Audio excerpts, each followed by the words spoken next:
Alrighty, here we go. And for background information for those who are watching the YouTube video of this later, it is May 24th, and this is Julasa's last coffee chat event of the year, which is a coffee chat with UX Librarian Jackie Sipes, who works with Temple University. So thank you very much, everybody, for being here, especially you, Jackie. And let's get started with our regular list of questions.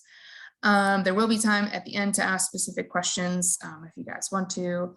And if the discussion gets going really well, we also have the opportunity to share LinkedIn and other information like that. So, okay. So Jackie, where did you get your MLIS from, and what sort of led you into the field of library science?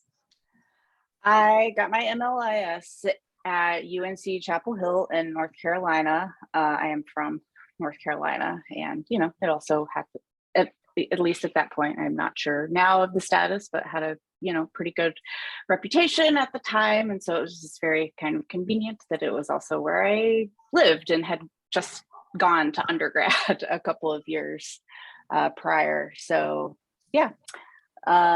What led me to go into libraries? Unfortunately, I don't have a very exciting story about that. I was an English major in undergrad, and after I graduated, I had first a job in retail for 2 years, working as an assistant manager, where I got some a great foundation for my work in public services. And then I worked in an office, doing data entry for a year, and decided that I wanted to get a master's degree in something and not work in retail or in a random administrative office job. So yeah, I had a friend who was enrolled in the library school program at UNC, and I had a lot of great experiences using the libraries at UNC as an undergrad. There are multiple very large libraries there, great spaces to study in, and I don't know, just kind of loved the idea of it, and I went for it. So yeah. Awesome. And also, I should say, I went to library school a long time ago. I was there from 2006 to 2008. So my experience with library school and getting my first job and all, it was a different era. I will say, from what I've heard and seen too, I think UNC's library school is still ranked as one of the best in the US. So that's I think they're still doing really well. I remember looking at their website not too long ago, I think, when I was trying to invite some students to come to some of our online programs, and it's pretty cool. They might be one of the other schools that also you can do UX stuff with a library science degree now, which is okay. Which I think is pretty sick. Yeah, I think they've probably changed altered the curriculum quite a bit since I've been there to add in additional specialties, and so yeah. I think Drexel, I know, has also done the same over the years. Some of the people I work with that I've talked to that got their degrees at Drexel, or know other people who also did, they've said the same. It used to be called the I School, and changed that. Yeah, it's funny. Sometimes you still come across that on I see that on people's LinkedIn or resumes. I'm like, oh yeah, I know what that is. Yeah. That was definitely the first reference that I heard of Drexel, was the I School. So much has changed. Yeah. Is it still fully online? No, not everything is fully online. Yeah, they so what it is, you can do the fully online option. As far I have, and I know a lot of other people who have, because it's just easier. And then of course with the pandemic, that did go back to being the only option for a little bit. But there are in-person classes that you can take now. It's still a pretty small class size, but they've definitely become a lot more inclusive of people actually coming in, being on campus and all that. So yeah. And CCI has a brand new building as of, I think, right before COVID. I think 2019, end of 2019, they got a brand new building and it's really, really nice. So I completely understand them being able to, or wanting to have in-person classes again. Right. So what was your grad school experience like? Do you remember any classes or any particular projects that you did that like really stand out as being helpful or just sort of, were a good experience? Yeah. Well, I'll start off by saying that most of my classes at that time felt very like theory based. There were times when I didn't feel like I was necessarily getting like the most, like I was like, it was kind of difficult to always know like how what I was learning would translate into actual practice in a library or cultural institution, especially since I was going in cold and I hadn't worked in libraries before. I think it's great when folks like you, Ashley, like you've had some experience working in a library, even as a student worker. Like, I think that probably like changes your experience for the better in some ways. So yeah, but some of the classes were more like theory based, like doing lots of readings and just kind of talking about things in the abstract. There were some like technology focused classes, so I took what was available at the time, like intro to front end web development, where we learned like fundamentals of HTML and CSS and created like very simple websites. We were like, with that program, I think one thing that is maybe a little bit different, at least than other MLIS programs that I was looking at the time, we were required to complete a master's paper, which is something that it's not as rigorous as like a master's thesis. It's not like an actual like thesis that you have to go and defend, and then your degree is granted based on whether you defend your thesis well or not. But doing that master's paper, which was basically so that we did that in the second year, took a research methods course one semester, and then the following semester where we were paired up with like an advisor and basically just did our research. And I, at the time, I don't think I really knew this, but that did end up being a really valuable experience, because it sort of, taught me about how to do empirical research and taught me about research methodologies and just how to come up with a research project and recruit participants and conduct interviews and report on findings, which, I think that those are skills that are, broadly applicable to the LIS field, but then, have been particularly helpful for me as I am now a UX librarian and doing UX research, because a lot of that, kind of research process, even for more like, I don't know, like scholarly things, like, is very similar to the UX research process. And the final thing I would add kind of about my grad school experience is that I feel like the most valuable thing is that I had the opportunity to have graduate assistantships. So, at UNC, there are like, at the time, I am sure this is not the case anymore, but there were like 16 libraries or something on campus. So I am sure that like some of those smaller like branch libraries have probably shuttered at this point. But yeah, there was ample opportunity even on campus for students in the program to get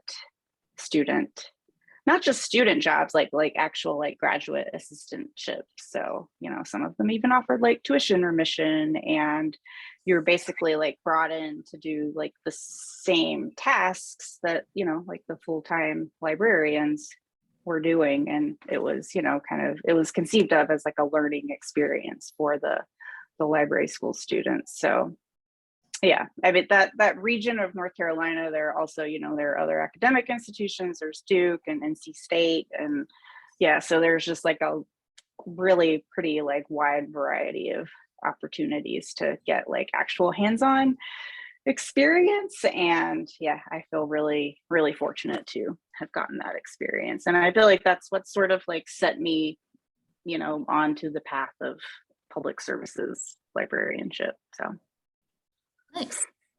I think for us, at least if you're like in Philly and at Drexel, Penn is one of those that has the million libraries. And so we can just go across the street. They actually have had really, really, really great internships for library science students at Drexel, which is super convenient. yeah, It's a good thing that they don't have an MLIS program. It benefits Drexel very much.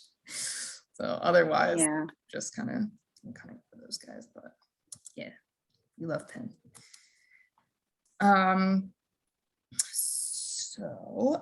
Switching gears slightly. So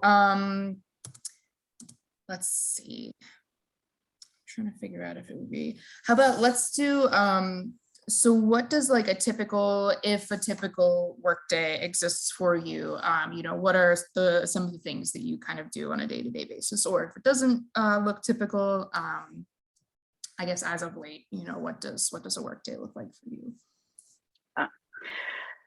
Yeah, so I think this actually was something that we definitely talked about when we met one-on-one. I definitely do not have a typical workday, and that has been a fairly big shift for me since I've been in the UX position. I was, just for some context, I was previously in the reference and instructional services department at Temple Libraries.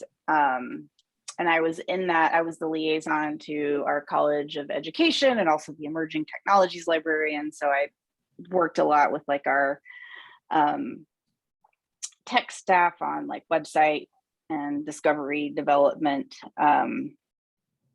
And yeah, like in that role, my job was there was a lot more consistency kind of day to day because I was teaching classes. I was working on the reference desk. I was doing research consultations with students.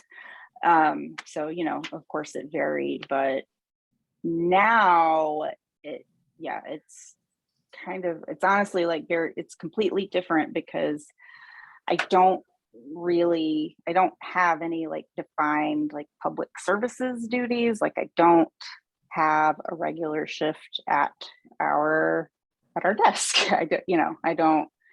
Yeah, so it's kind of like my time is sort of wide open, which, you know, it can be a challenge. But that said, some of the things that I typically do, which again varies day to day as well as like week to week, month to month. Because a lot of my work is kind of like tied to projects that other staff in the library are leading.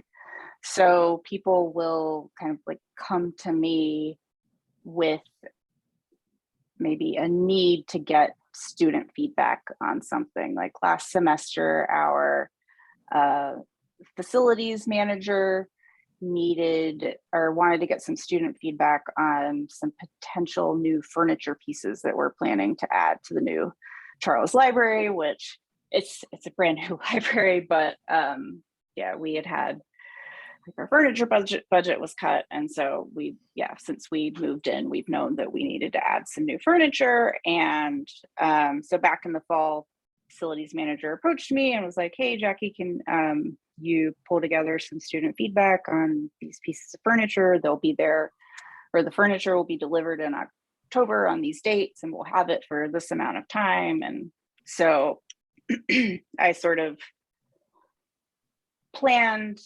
and executed like a whole like sort of like 3-day event where students could come in and like actually like try the furniture, sit on it.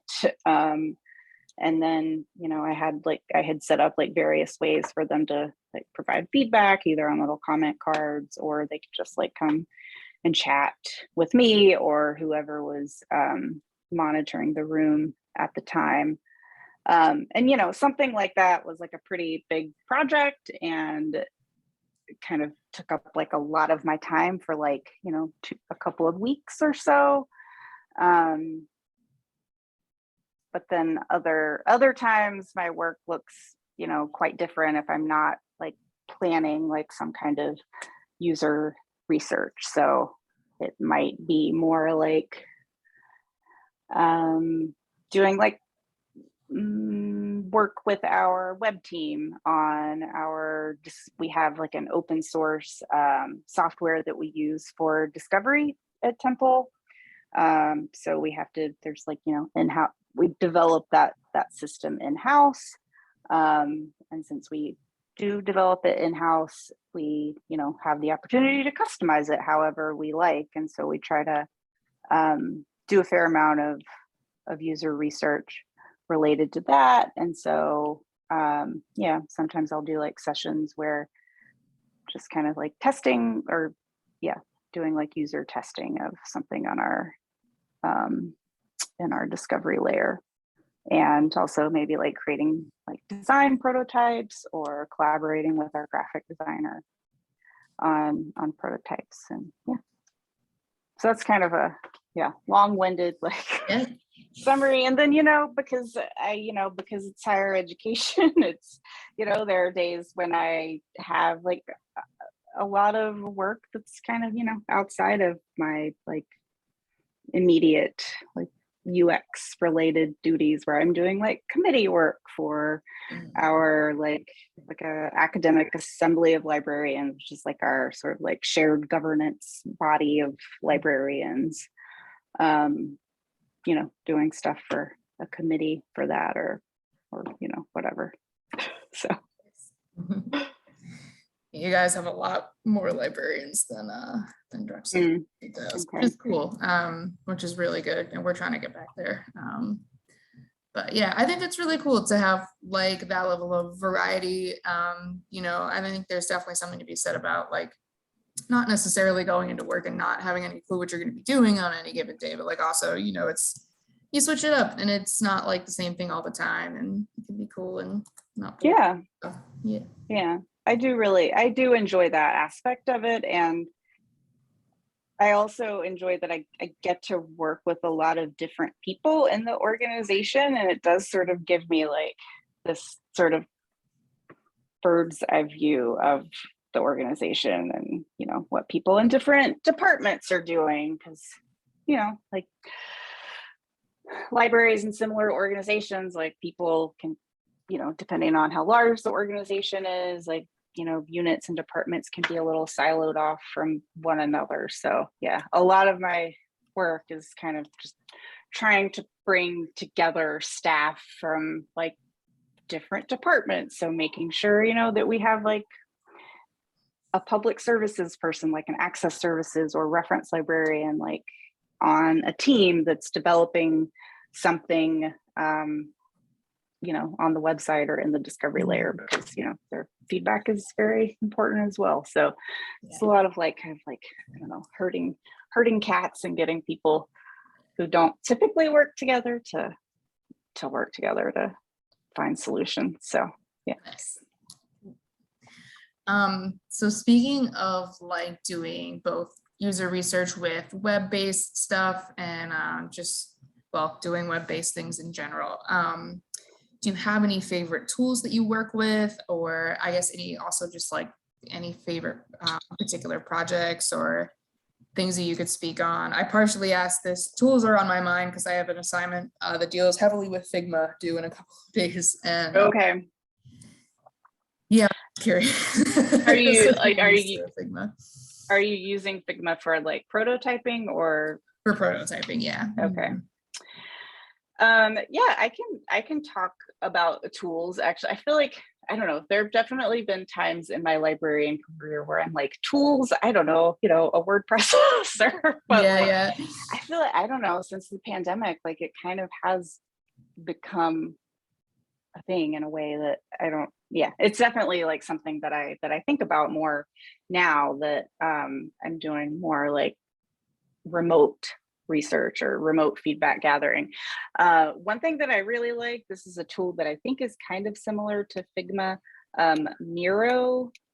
Oh, yeah. It's like, yeah, it's a kind of thing where you just have like a big board, and I use it to collect feedback or do like interactive like activities during meetings. So one thing that I took on in the last year or so was coordinating our student library advisory board, which is like a small group of 5 undergrad and graduate students who, provide feedback on various things. And once the pandemic hit, my coworker who is co-leading it with me, we were like, oh my gosh, what are we going to do? Because we have like 5 new students on the advisory board, and they don't know each other and they don't know us, and everything is online. How are we going to like go about like, getting them to like create a rapport with us and with one another? And we're also dealing with Zoom fatigue, and probably have online classes where things are not as well structured as they should be, or whatever. But so that became a really useful tool for us, just sort of like taking a few minutes during a meeting to have people like work together or individually to put comments on a board. So yeah, a useful meeting tool. And also I use it now sometimes. I just prepared a Miro board the other day with some images of a new, like our graphic designer is putting together a new floor map of the new Charles Library. And I wanted to get some feedback from like our staff in access services and other departments who actually, work directly with users, as well as like our student workers that work in access services. So I sent them a board with the images of the map and asked them to put comments in. So that's my one tool that I love, because yeah, it's the one that kind of comes to mind since I've been using it recently. I really like Miro too. I used it for the class I'm currently taking, which is just a general prototyping class, and it's a really useful tool. It took me some getting used to at first, and it was also just a better idea to switch to a computer that has a touch screen, because I couldn't do that with my work laptop. But yeah, no, Miro is a really good tool, so highly recommend. Yeah. And I think Miro is good at, Miro might be one of those platforms where if you have like a student email address, I think yes, for free. Yes. Like Figma as well, which is really nice that they do that. They understand grad school life. So. Yeah, I actually that's a good thing actually to bring up in terms of like advice, which is not related to, like, I don't know, this isn't like the most like crazy, like best piece of advice you'll ever hear probably, but yeah, anytime you're signing up for something like that, always look and see if there is an education account. I do it for everything. I now have like a very like affordable subscription to the New York Times. Yeah. And I have a Canva education account. That's another tool that I use quite a bit, and just for doing like presentations and like putting together promotional stuff for UX recruitment. Yeah, so I have a Canva education account, I have the Miro education account. So yeah, always looking for that and seeing if you can get access. Out of curiosity, because I really love Canva too, and I use that to advertise these kinds of events, is the education account, is that like access to everything pro with like a school email? I don't think It's close enough. Okay. Because I had a pro account before. 'Cause Mhm. I was just like, whatever, I'll, pay the however much a month. And I think that it is a little bit different in terms of what you can access, but not enough that you would notice. You still get a Okay. lot more than with the free account. So Excellent. Cool. recommended. Yeah. Let's write that down. That's awesome. That was music to my ears. Yeah. So we have a few more questions and then I'll open it up to anybody else. But I can't remember when we talked about one-on-one. We may have talked about this, but I can't quite remember. Have you ever spoken at any conferences or given like presentations, that kind of thing? And if so, what did you talk about? And what was that like? Yeah. So I'll preface by saying that I have not, though I have worked pretty much exclusively in academic libraries, I have never held an actual like tenure track job. So yeah, publishing and presentations is, I've never been in the position of like, publish or perish, but I have, like, both of the institutions that I've worked at have had sort of like tenure equivalent sorts of things. So, there obviously is an expectation of sort of like contributing to the field and doing professional development. So for conferences that I have attended and spoken at, more recently, there's a really good UX or library UX conference called Designing for Digital. And I say that it's a UX conference, but I don't know, I feel like it's really good. Like, it covers a lot of different aspects of libraries. So yeah, it honestly, I think it could be of interest for, anyone working in libraries. Because it's about the user experience of libraries and, Nice. all different aspects of that.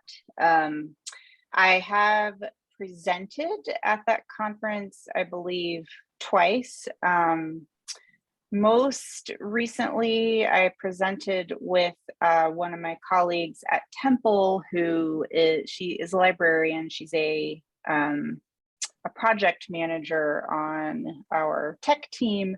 She manages our development of our discovery layer. And we did a presentation on sort of like our UX process for changes that we had to make to that system when we were moving into Charles Library, because we were shifting from a traditional open stacks environment to an automatic storage and retrieval system environment where people have to request the books from the bookbot.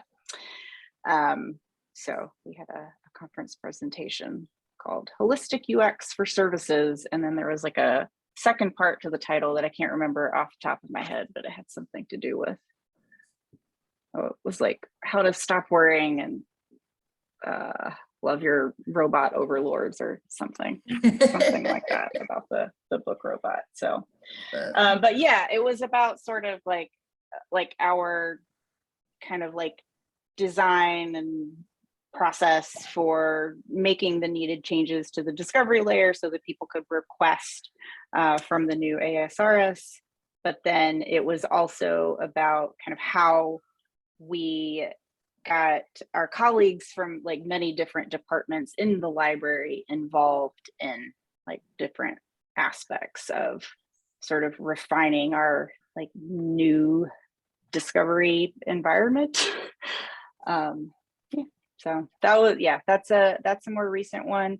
In the past, when I was in my reference and instructional services role, at the point that I kind of knew that I wanted to like transition into a user experience role, I did some presentations on like usability testing that I did on LibGuides or research guides, if folks are familiar with those.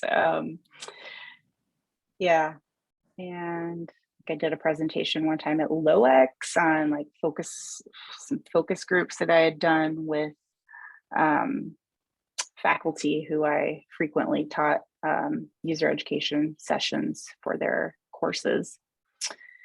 And yeah, those are some that come to mind. I've also done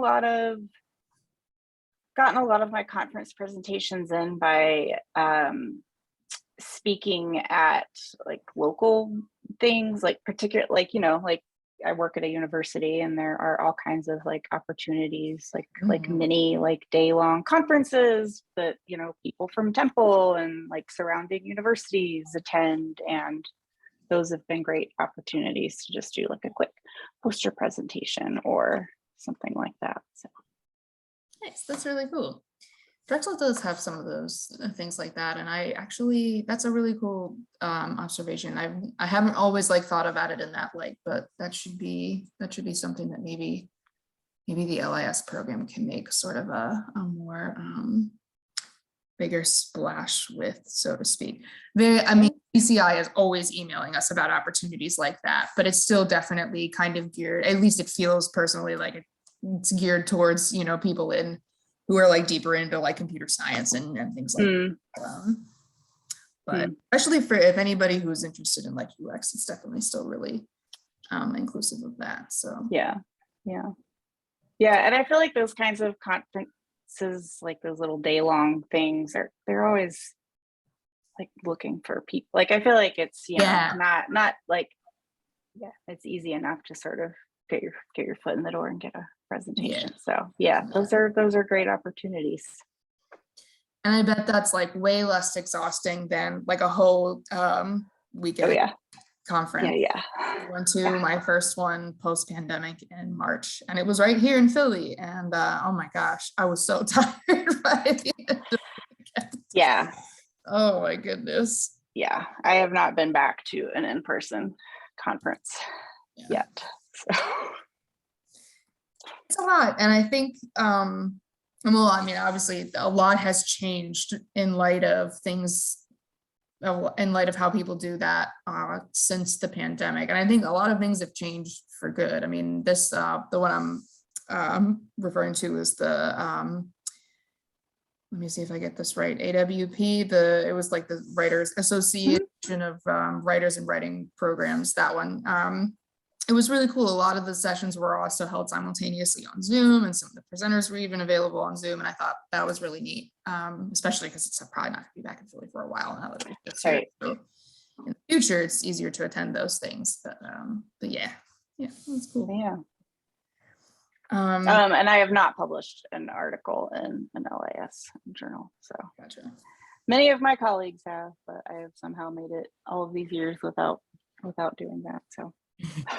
It sounds like a lot of work, especially like editing wise. And especially after attending the writing conference, I'm like, oh God, I cannot even imagine. Like, it's a whole different ballgame when it comes to academic publishing too. So I just, I don't blame you.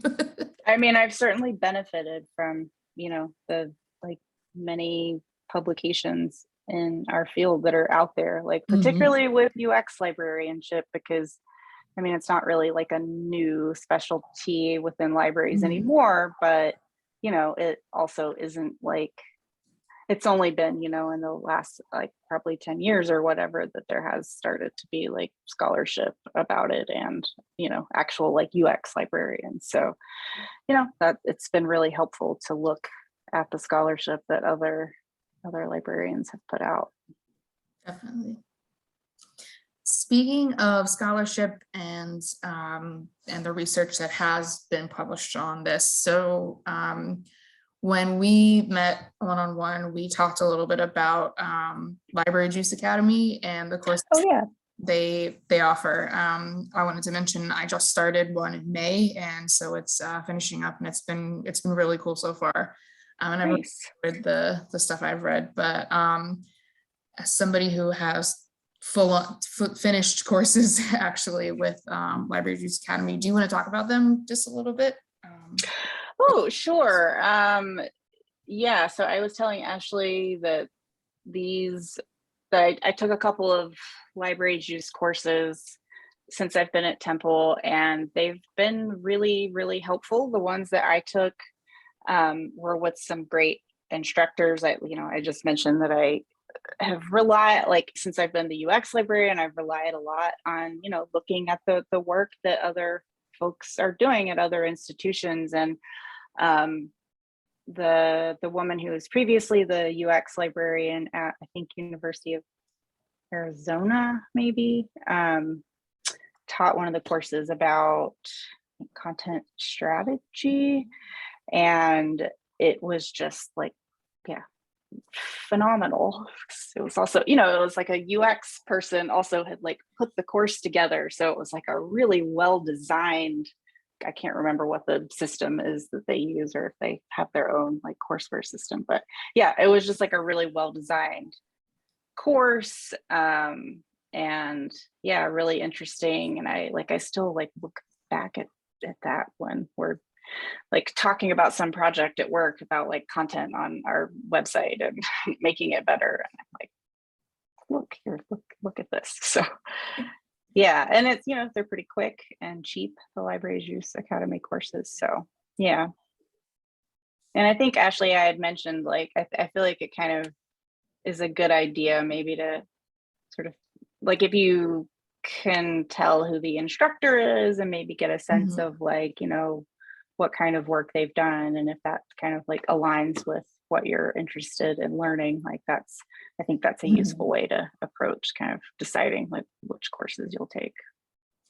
Definitely. The person who teaches mine now is also an academic librarian, and the one, I might be getting the name slightly off, but it's I think it's like a holistic approach to service design, or a holistic evaluation of service design.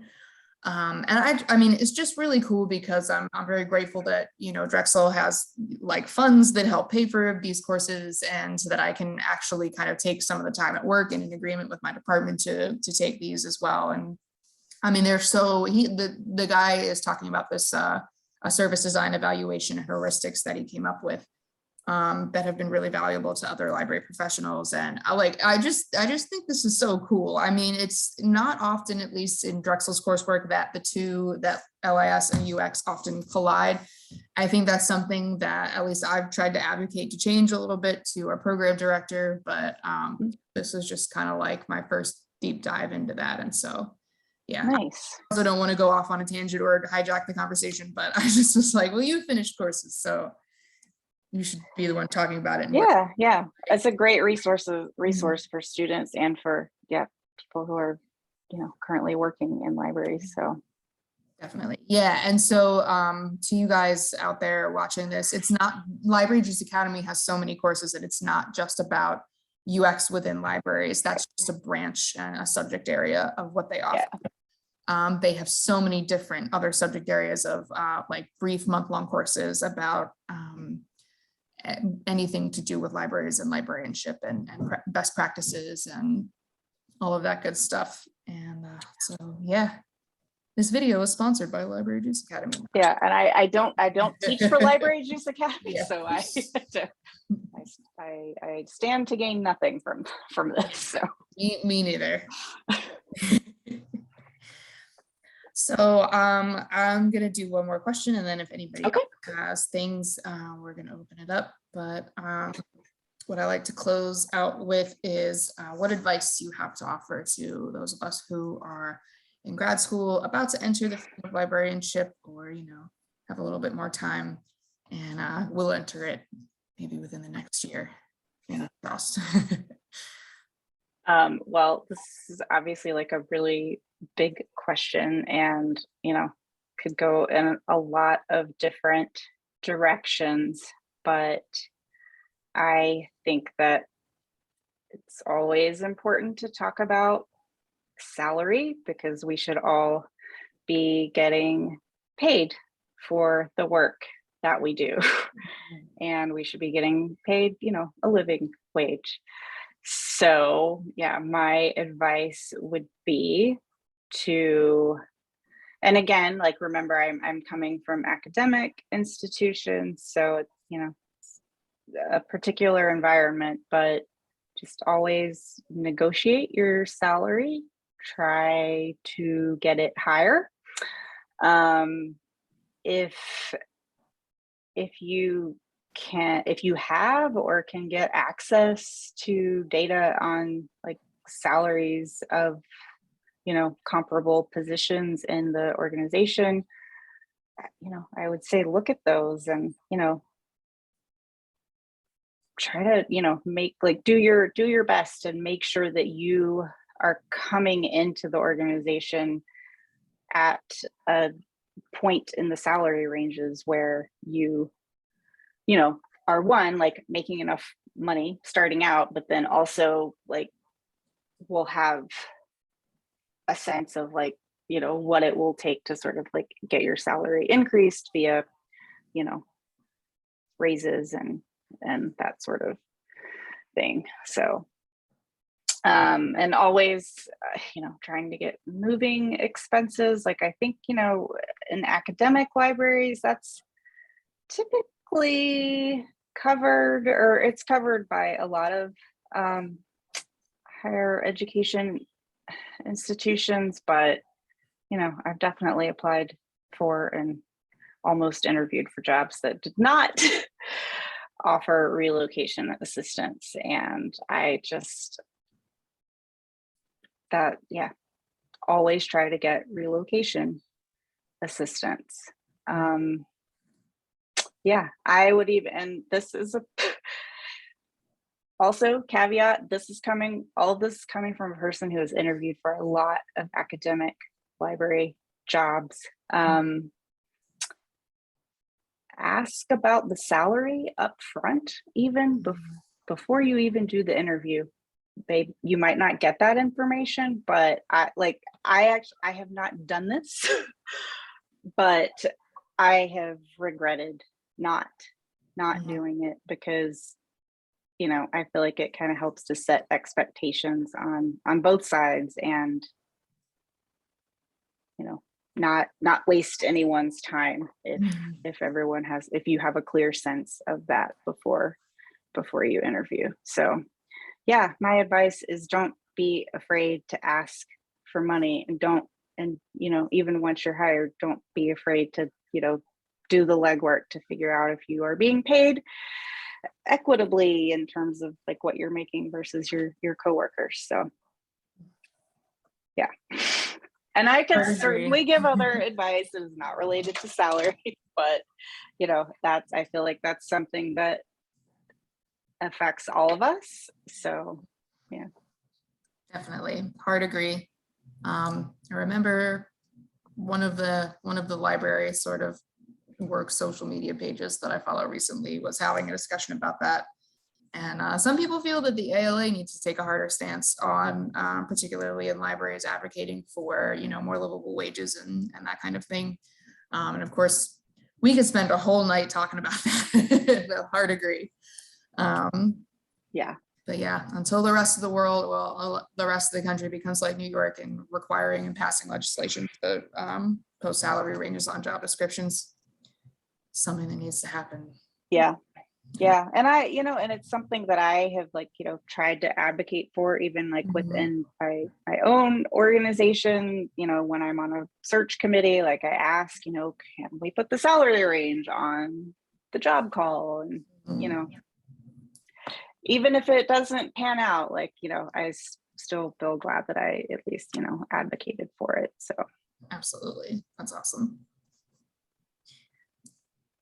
Yeah, but I'm happy to take questions from Patrick or Edith if you have any. So no pressure, but no pressure.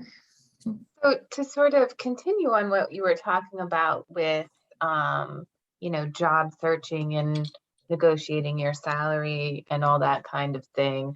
I wonder if you have any advice for sort of beginning of career and how to position yourself in the job search. And I know from my personal perspective, you know, I'm just graduating next month.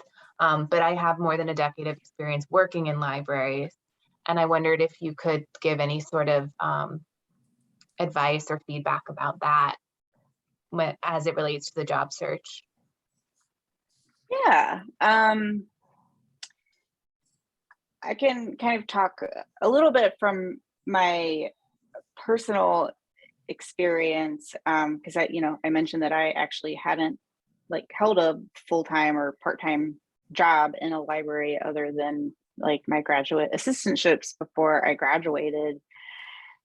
And I felt like the thing that was really helpful for me as a new librarian and as someone who was entering the academic job market for the first time was having like specific projects and work that I could talk about during the interview. So I was sort of focused on like I said, like public services, but also instructional design. And so like in grad school, I had projects that I had worked on where I had like created like little like, information literacy tutorials. And so I was able, like in my job talk at one of my interviews, to like do a demonstration of that like little tutorial that I had made. So I think basically just, kind of having stories to tell about the work that you've done, being able to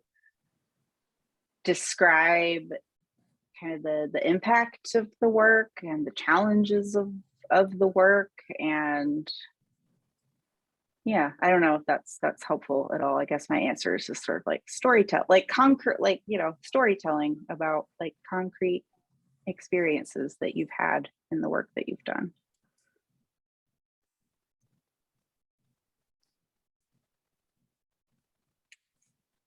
I like that a lot. Storytelling is important. Yeah, I like that too. If Patrick doesn't mind, I'm going to ask another question. So you talked a little bit about a couple different kinds of professional involvement. So conferences, giving presentations, and then publishing. In our classes, it often comes up how useful professional associations can be. And so I was wondering if you could say something about that. I will try to say something diplomatic about that, I guess. I don't, well, you know what? I won't be diplomatic. I'll talk about my personal experience, which is that they haven't really been useful for me. I've been a member of ALA and ACRL, and I've attended a lot of ACRL conferences, and there have been there's been like lots of great programming through ACRL, not just conferences, but also, webinars and all kinds of like continuing education opportunities that I have certainly appreciated and benefited from. So I guess I shouldn't actually say that, that professional associations have not been helpful to me, but I do think that what has been more helpful is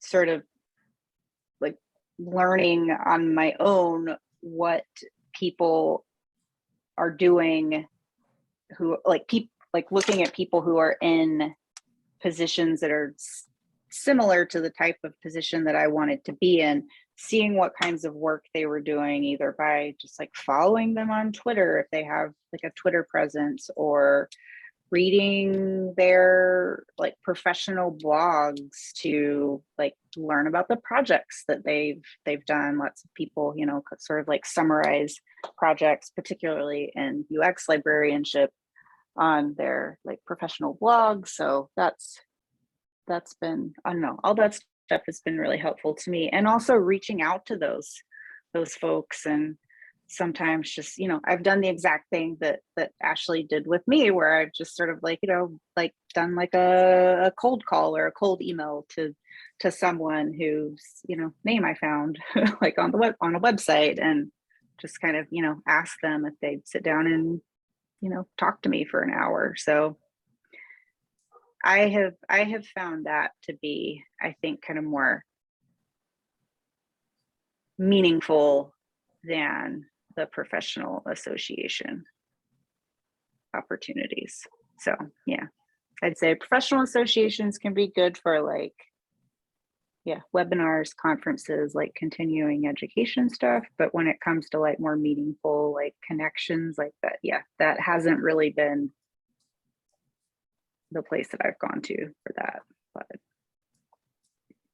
I'll actually even jump in just for a moment and say, so like, I'm like a student member of like the ALA, and I believe ACRL comes with that. I'm also a student member of the MLA. I haven't really attended a whole lot of like, I haven't attended their conferences. I think I did the ALA one a few years ago, and that was good. As you totally know, it's really hard to continue to do that kind of thing with grad school. There's an access services conference coming up in November that I'm trying to get time off for, and I think that'll be valuable, but that's because a friend of mine who also went knew it was valuable. I would say like find an organization that is like super active, especially like online, and has a lot of proof of what they're doing. It's not that like ALA doesn't, they're super active online, but I find, so like, for example, there's an organization here in Philly called Philly Chi, and it's Philly Computer Human Interaction. And it's sort of like a professional like networking sort of group. I think Dr. Poole as well as others have emailed or have like advertised through the CCI listserv about events that they've done. I have attended so many of their events in the last year because they're, all over Zoom like this one. But they're just, and I know that that's a UX thing and not necessarily a library science thing, but they're so active online, and they have like not a million, but like a lot of, or just a few really specific events that are like super, super beneficial to people who are just starting out in UX. They have an annual design slam. They had a thing that was all about how to get the right mentor for what you're trying to do. I wish I could give better examples of like, of library groups like that. But like, one of the things that I like the most active within when it comes to like ALA, they sent out an email to a bunch of the student members and were like, do any of you want to present at ALA Maryland's, like their annual, or not annual, they have monthly meetings, and they have student presenters come in during the meeting and be like, okay, here's what's going on in library school right now. So I did that, and it was a really fun experience for me. I mean, it was also very like nerve-wracking because I had never met any of these people, and these are all like people that are more established within their career. Yeah, was it like really intimidating? It was a little intimidating, but I got to the meeting. It was kind of like this. There wasn't a whole lot of people there. All of them were super, super nice. And then I actually talked about UX and library school, at least what I had learned so far. And that is super intimidating. I totally get that. Sometimes I forget that years of musical theater has enabled me to just keep going and going and going. And like even in front of a Zoom, like group of you guys or in person. And it's, so I totally get that. But with the Philly Chi thing, I feel like there are definitely some groups online, like the Southeastern chapter of the Pennsylvania Library Association, I think does like some interesting things like that sometimes, even like just, they have like Jackbox nights sometimes too, I think, which is really cool. So yeah, sorry, I went off a little bit on a tangent there, I think, but. Local organizations, that's another good kind of avenue to look into. I know there are all kinds of things in Philly, particularly like related to like archives and like historical society stuff. I don't really know. I just, like, I know that like my colleagues in other areas of library stuff are, affiliated with lots of great local organizations. So that's definitely a good route for that as well.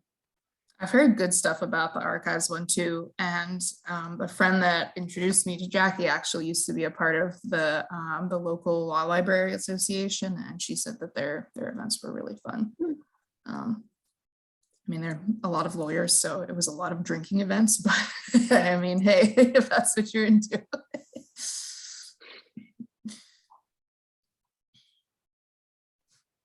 Does anybody else have any more questions? I'm just full of questions. So I was really interested in what you were saying, Jackie, about like when you do, I keep wanting to say like experiments, and they're not experiments, they're, what's the right word? User research. User research. Yeah. Yes. I'm not in UX. I don't know the lingo. No, that's okay. No. It's There's been too there's much a lot lingo. of there's a lot of lingo. I try to just go with user research because I think it's fairly straightforward. So So that sounds super interesting. It also sounds like it, you know, is a ton of planning and a lot of moving parts. And I was wondering kind of how you approach the planning aspect of it, and if you do like any sort of project management with that. that is a good question.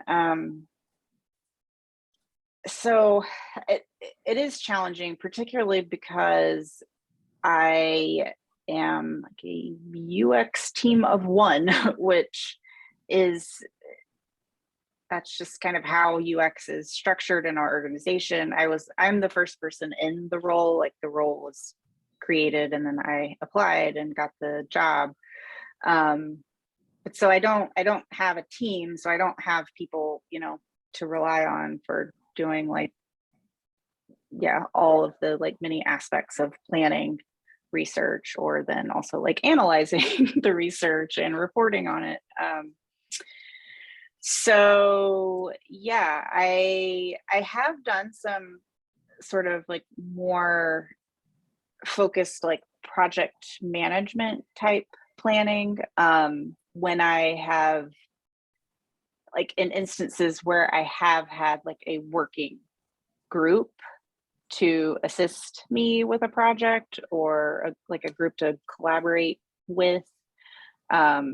Yeah, and I would just sort of sit down and, you know, like map out a timeline and like, you know, goals for like sort of like milestones that we wanted to reach by a particular time. And yeah, is that sort of the like the kind of thing that you're asking about? Like, Yeah. yeah, so I don't have any like formal training in project management. That is something that like a couple of folks in our tech team, they like specifically were hired to be project managers, so they kind of have more experience doing that in the traditional sense. But yeah, mine's just been sort of like, you know, ad hoc, like me just kind of like making up project management as I see fit. I mean, I think I've done a fairly decent job at it, but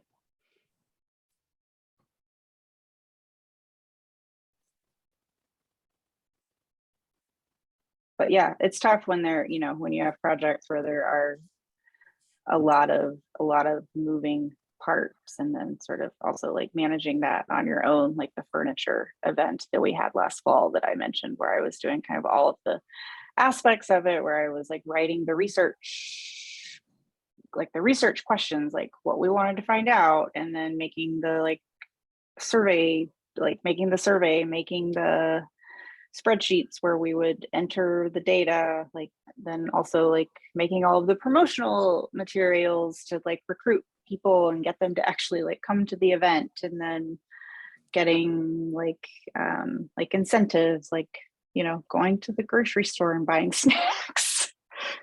Sometimes I'm like, can someone else go to the, I mean, whatever, it's fine. I don't enjoy going to the grocery store, but yeah. So,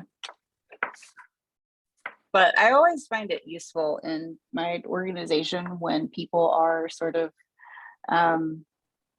thoughtful about project management and kind of coming up with like a project timeline and like milestones ahead of time. I feel like that can really help to keep things on track, especially when you have people like from multiple departments trying to work together where, you know, people's schedules like really don't align. You have some people who like are on the desk for a few hours a day or who are teaching lots of classes and, you know, just don't have as much free time. So I feel like it's like good project management is sort of like a professional courtesy almost. And I wish that like,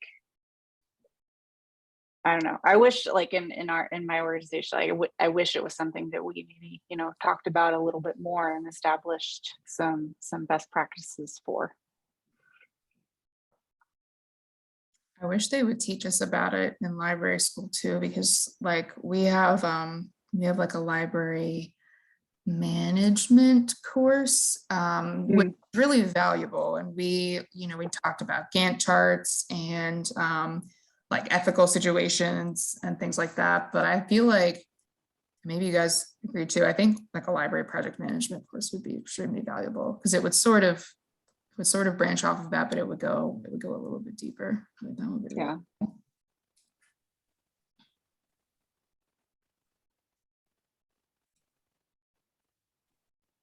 Any other questions? Yeah, can I ask another one or is this too many?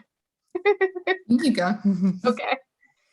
So to go along with our capstone projects, we have like a discussion section.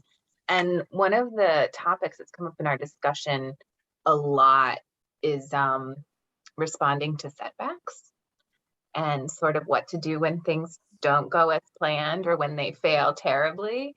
And I was wondering if you could say something about that.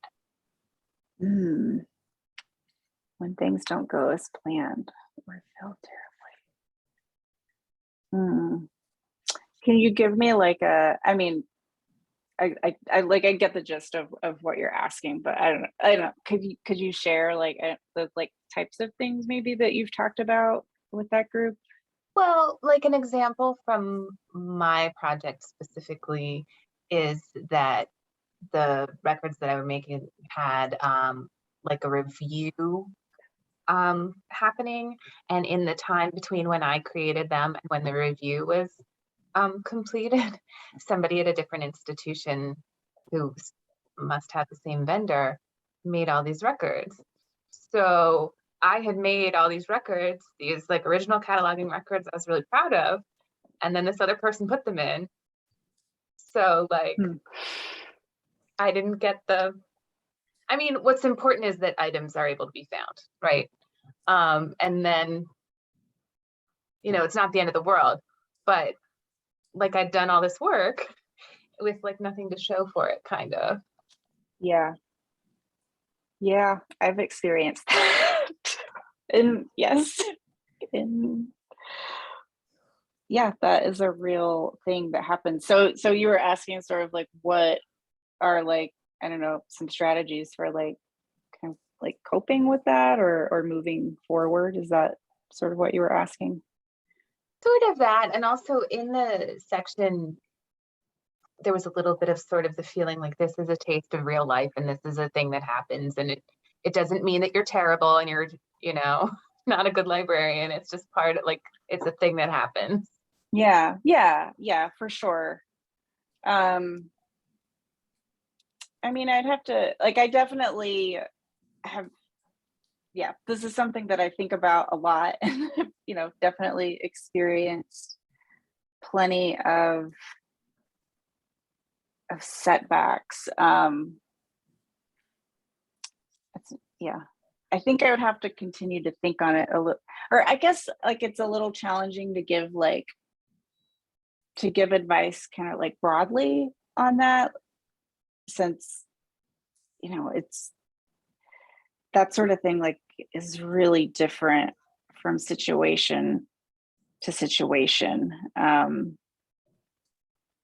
don't know. I mean, when it comes to things like what you mentioned with, you know, you did all of this work and then in a way like had nothing to show for it. Even though it sounds like that's not true because you still, you know, had the experience of doing the work. I don't know. When I've encountered that sort of thing, I've tried to kind of take the thing and maybe like parlay it into like a different project, or like if I'd already like done this work, like even if I couldn't use it in the way that I thought I was going to be able to use it, like if it's something that's like important to me. So I'll give like a very quick example. I was working on a project, just putting together like shelf listings for our browsing collection in the new library, like just like basically like putting the call numbers on the shelves, because they were like, that's something that we had to do when we moved in. And I wanted to be like really, really thoughtful about it, because we have a very small or relatively small, collection of books that are actually like out and available to the public to just kind of like pick up and like, look through a book. So I wanted to make sure that everything there was like really findable, that like the call number ranges were really clearly labeled, and also that like we had like subject areas put like on the signs, as well as the call number ranges. And I did a lot of work kind of thinking about like some of the more like problematic LC like subject classifications, like things that just don't really make sense in 2022,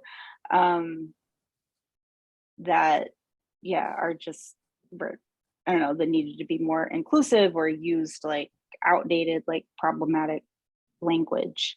And I was like, hey, we need to kind of like go through and like be thoughtful about how we are displaying the subject classifications, because one, like there are issues with some of them, and two, like some of them just are not going to make sense to students. So let's try to put this in like language that will make sense to people and help them like get to the philosophy section and find whatever it is they are interested in. But then, other people had other ideas about, sort of how to do that signage for the stacks. And, I was kind of bummed about that, but yeah, I don't know. I'm still kind of planning on like trying to move forward with that in some way. I feel like it was a really like not helpful answer, but I don't know. Like I heard recently that some folks in our like collections or like our acquisitions and metadata and cataloging departments were doing some kind of project looking at like how to like kind of make the LC call number, or how to make the LC classifications more inclusive. So I was thinking about reaching out to those folks and seeing if there was like any tie-in from that previous work that I did. So yeah, I guess sort of like, yeah, my advice is like look for other outlets for it if it is a situation like that.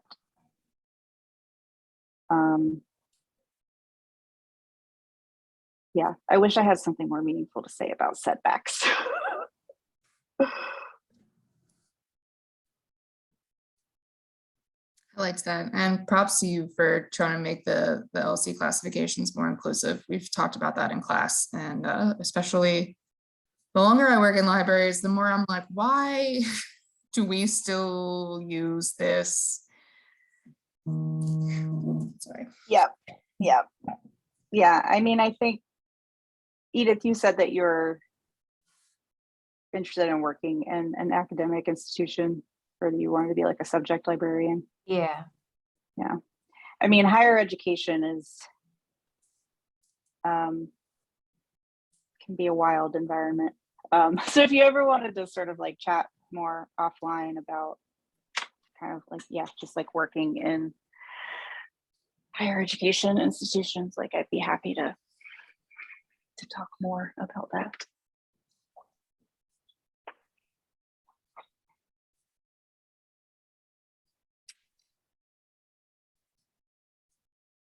All right. Edith, if you don't mind, and to everybody else who will watch this video in the future. I think let's close there. And if you guys want to exchange contact info, please let me know, and that can be arranged. I'll close out by saying, Jackie, thank you so much for doing this and for being here and for talking with us. Thanks for, being willing to talk with me one-on-one. Like we did that one time. It really means a lot, and I really appreciate this. This is like super helpful and helps the future be less of a nerve-wracking thing. I'm probably a year out from graduation, so Edith and Edith is about to graduate in 2 weeks. So God, even if it's that quicker or even a year out, it can be the thought of like going back out into the job market is terrifying. But this really, really, really, really helps. So. Thank you very much. And thanks to everybody who's watched this video. I'm going to put some links in the description for some of the things we talked about, like Library Juice Academy and Philly Kai. So keep a lookout for that. And thank you guys for being here.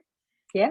And I'm happy to, if anyone wants to contact me offline, I'm happy for you to share my contact info, Ashley. And thanks for inviting me. I hope it was helpful.